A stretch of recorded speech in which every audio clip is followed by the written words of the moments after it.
you want to grow your business, you need Google Ads. Google Maps can get you leads. Social media can get you leads.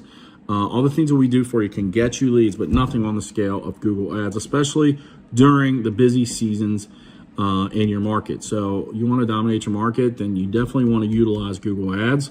Our philosophy is real simple. We want to use Google Ads to help you grow, and that growth is determined by what you're able to invest. The more you can invest, the more we can help you grow.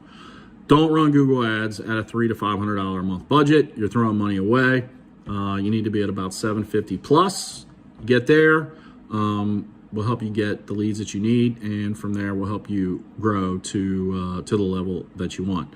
Don't run Google Ads saying it's going to solve all your problems, because it's not. You need to have pricing and packaging in place that helps you convert at a higher average ticket. Without that, you can get as many leads as you want, and you're not going to grow your business. So it's definitely a piece. It's a critical piece, but we have to have everything else in place so that Google Ads can be effective for you and your market.